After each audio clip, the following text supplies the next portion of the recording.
After filming this video, we decided that we had to do a pre-opening. This video was supposed to be easy. It was supposed to be, this is a DIY put together thing, right? It ended up being just me complaining the entire time because it's essentially the video turned into what we don't like about aftermarket parts and products and instructions. This is all my opinion, but it ended up being that this aluminum bumper was just a huge pain to put together. And I don't like saying other companies are not doing something right, but with this one product that I've had from this one company, I can't handle it. So let's hope they have better products. I hope you like the video.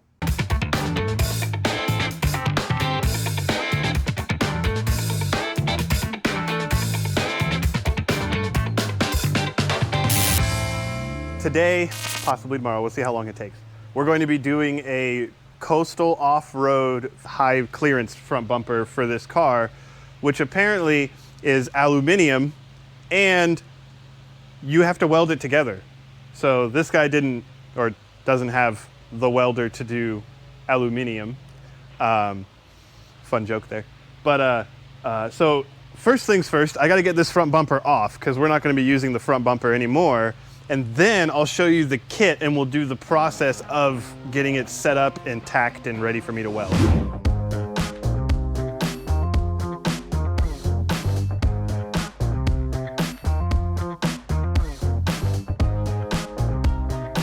So this is what the bumper is going to look like when it's done, or so we hope.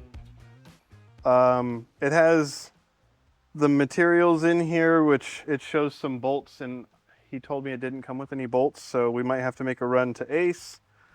It even says that there's supposed to be a turn signal relay and pigtail and stuff. He might be doing that, I'm not too sure. This is the kit that we have. We're going to be putting that in. It does have things for I don't know, bull bar or whatever those are called. But he didn't opt for that, so that won't be going on. The next thing is we're going to be doing the assembly of it. So I've got to figure out where these go, because if you look how this mates up, like how the front of this looks like it slides onto a frame piece. The frame doesn't actually look like that. So this is the end of what we have. So I got to read it. Either I'm actually supposed to take off the crash bar that is inside the OEM bumper and that's where it mounts, or it actually does go around this, which I don't know how well that would be strength-wise, but we'll see. Thanks to the instructions, which I'm reading. Yes, it says to cut off the edges of the thin plate of the rail. It's not very thin, but okay. So I have to cut this to be even with the rail, and then I have to drill holes through the rail near the end to put, and it tells me what size bolt, an M12 bolt through there. So I got to see how long that bolt is because we don't have the bolt kit. But I guess the next step in this is going to be chopping the edges of this frame off.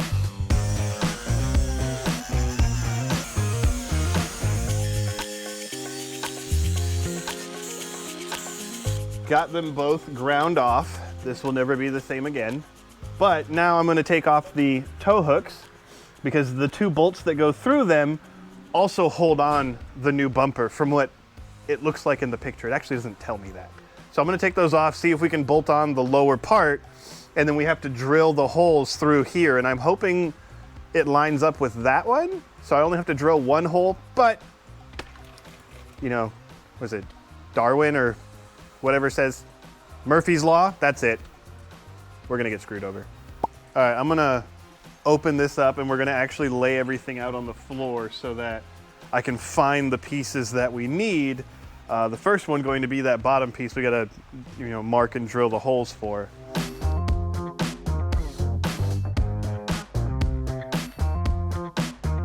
All right, now we're looking for part number 1. Yeah, I wish they were labeled. That'd be great. These two might go together? I don't know. Okay, we're gonna take this one and see if the bolt holes I was talking about line up. Hopefully they do.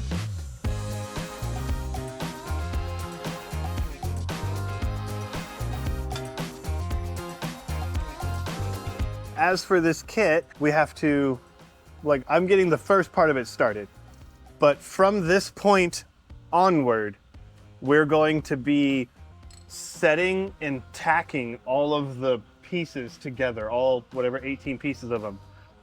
That way I can then take it over to my welding bench, which is much smaller than the bumper, but we can take it over there and I can weld it all and sit there. But until then, this is how we know that it actually fits the truck. And in the instructions, it even tells you to tack it, like put this next piece on, tack it, put this next piece on, tack it. And the one thing I gotta do, because the holes have movement, is we're gonna measure and make sure that this is as center as possible with the tow hook bolts. That way, when we weld the holes, the bumper isn't crooked either when we put it on. This is going to be the top part that goes there. You can see they tried to notch it for the AC line, but I'm gonna have to notch it a little bit more because the hole doesn't line up. And as I said, I'm hoping that that one lines up with whatever one goes underneath it. I have the holes drilled that we need. So we're gonna bolt it up, make sure that everything's where we want it before we snug the bolts up, and then we'll start with the next process. So this is the piece that goes over the top part. We gotta see, well, I'll see how it mates up, but I might be able to work with that.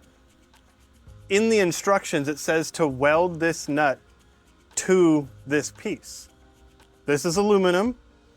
Ace only sells steel nuts. And the other thing too, when holding a bumper that's one supposed to protect you in the car, I don't know about aluminum nuts holding it because you can't really torque them, especially if you use a steel bolt. It's going to strip easily.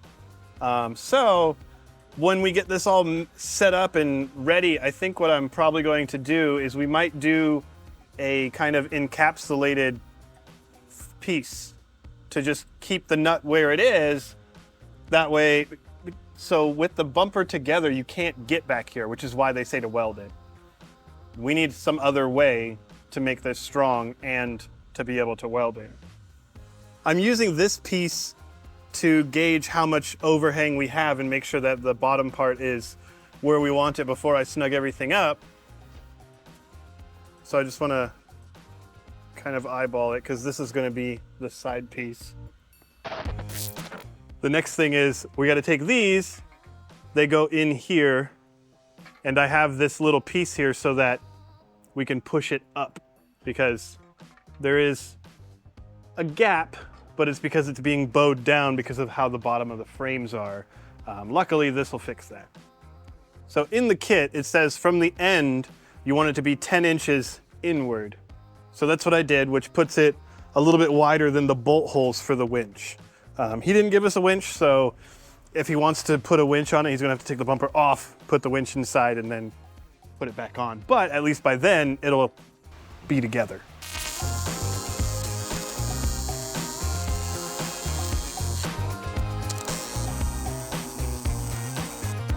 All right, I have this part tacked up. I'm going to actually take it off, go weld up what I can, because a lot of this actually gets covered up by more stuff. So I figured this is the easiest point to do it. Also, now that this is tacked and where the bolts need to be, I should be able to weld it and that just bolt back on. Might be a little snug, but snug's better than falling off. All right, so welding on this, I have found out that I don't have a strong enough welder. This is really thick, so you need a 200 plus amp welder. I have a 180. One of our good friends has a shop not too far from here. They're actually, all they do is welding. That is their entire, they weld stuff together, CNC stuff and whatnot. So I'm going to be tacking it together, taking it over to them. They're going to weld it with theirs and then bring it back, tacking it until we're done. That way, this gets done in a timely manner. I spent the last 30 minutes trying to weld that much. It's not productive. We were able to get it welded. So it's not 100% welded because one, I don't think it needs to be.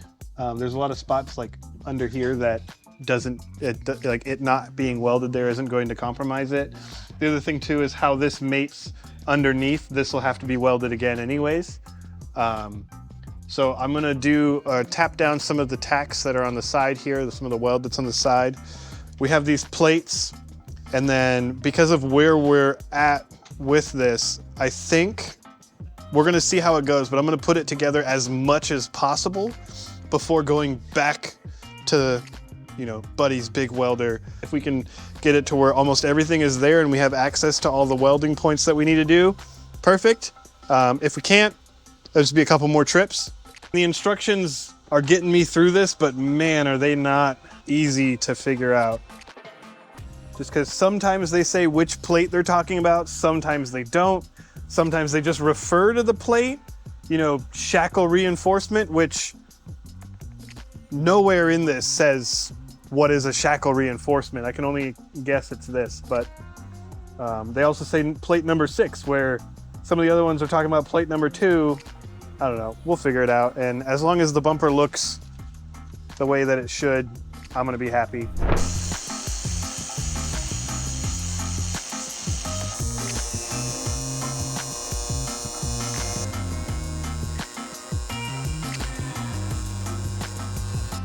I have these tacked on where in the picture it shows that they would be tacked.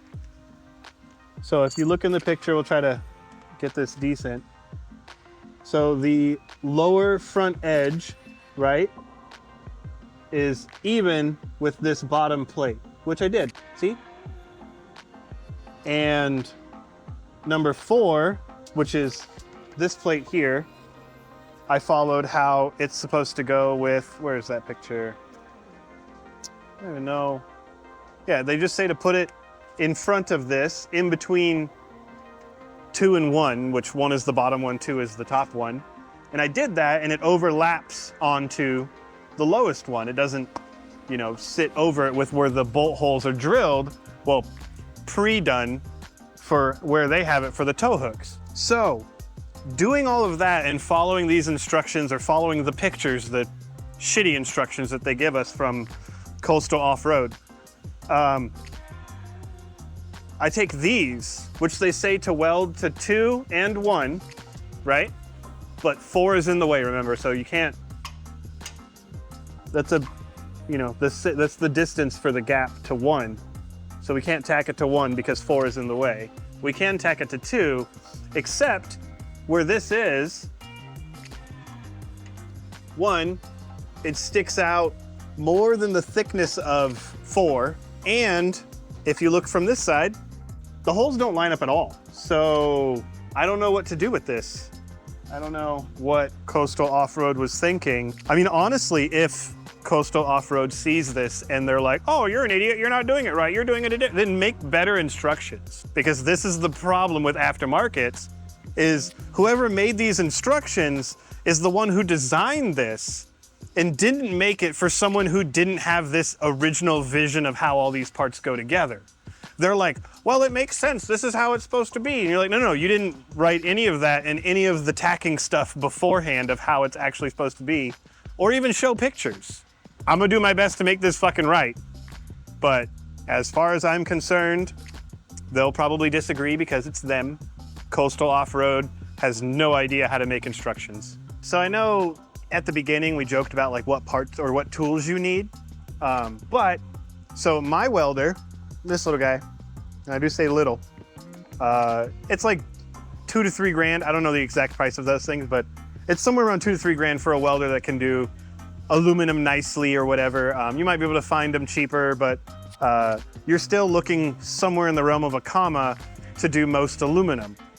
To do aluminum this thick, the 2 welders that we tried, one was a buddy that was close, the other one is the one that actually got the welding done.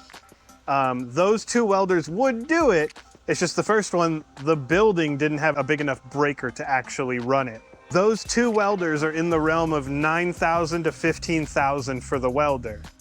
So essentially we're gonna finish this and he's gonna have his aluminum bumper. But if you want an aluminum high mount bumper, just buy one made. This is stupid. Like, you're not gonna do this in your garage. If you can, you have way more than enough money to just pay someone else to do it or just buy one that's already pre-made. I don't know, I just think this is stupid. But speaking of more stupid stuff, so I have this welded, right? I have it tacked. This is about as perfect as you can get for the hole that they have, yes? Two things that we can't fuck up. The mounting of this plate and the mounting of this plate, because the frame is only so thick, yes? Put this on there like that, and it doesn't fit underneath. You see that gap there, that overlap? We got like 1/8 of an inch or so overlap, which means one of these is 1/8 of an inch wrong. I guarantee you it's not the frame of the car. I just wanted to reference how much I had to grind away in order to get the passenger side to fit.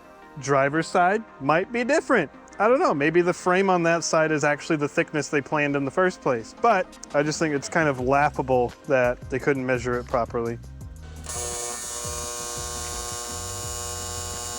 I'm reading this and it says front faceplate, which granted, pretty easy to figure out what that is.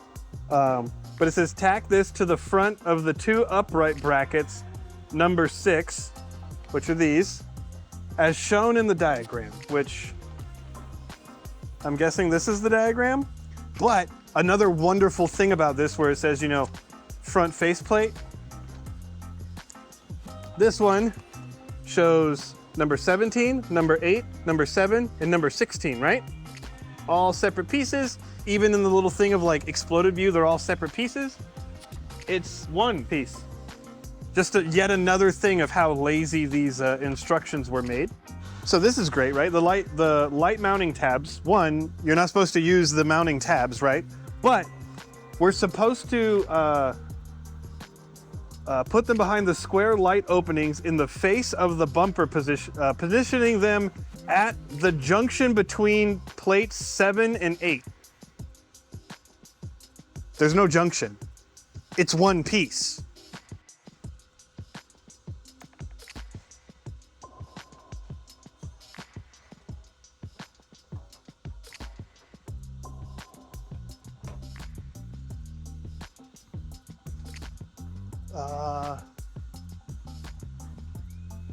Well, that's wonderful.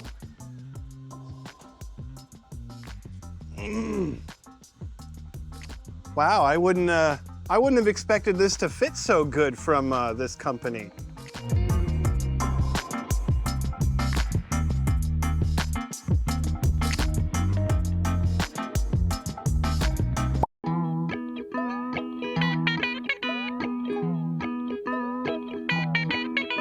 So we got the sides and this front fascia tacked after using the giant press. And then I also had to use, because even then after the press, these still didn't fit right. Like this side was still really high.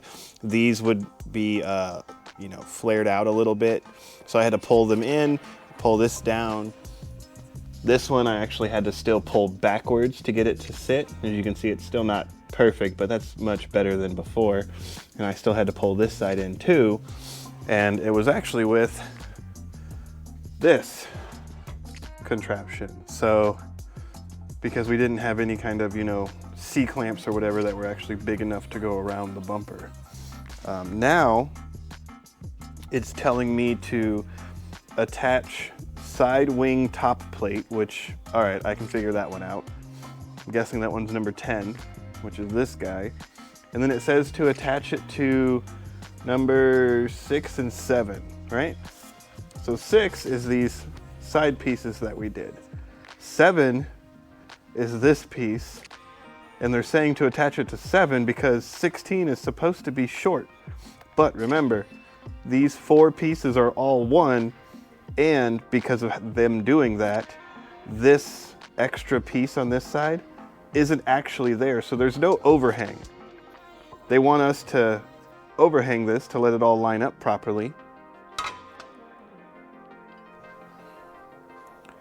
And because they made it the same length, you know, I have that tiny bit of a gap there. You know, I could, you know, if the rest of it's welded, maybe grind those off, and then we have a little bit of a sill, barely anything to set this piece on.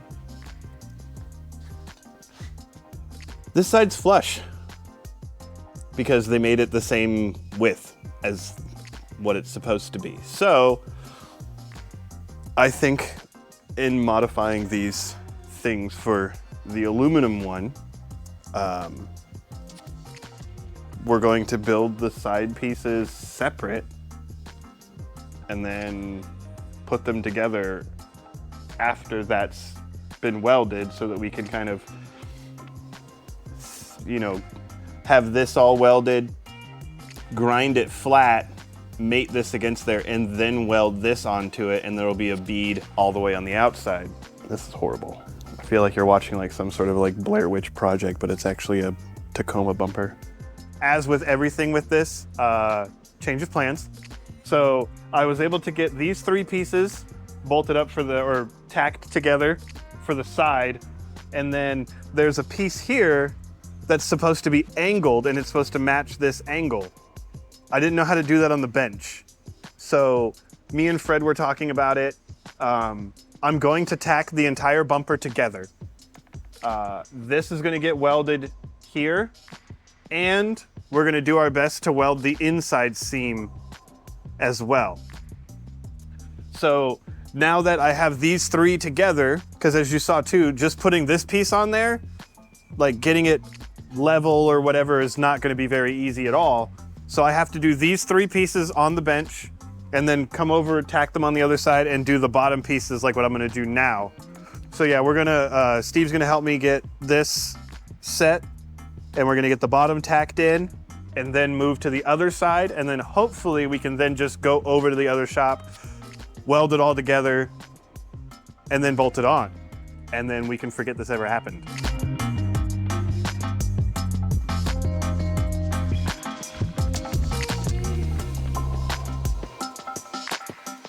So this is the gap after we have everything else mated up the way that it should be. As you can see, it is kind of like this project. It seems okay at the beginning, and by the time you get to the end, it's horrible. The bumper is now tacked together. We have everything the way that I think we can before I go over there. I am going to yank on this. It's just with how strong this is pulling apart, I don't want to tack it together with the little welder because it won't actually be able to put a good tack on it. You know, it's been horrible, but we're almost done. The nightmare is finally over. The bumper's all welded. My welding friend and his shop and whatever were able to get it together. If I never saw this bumper or another kit of an aluminum bumper again, it would still be too soon. This is going to be in my nightmares forever.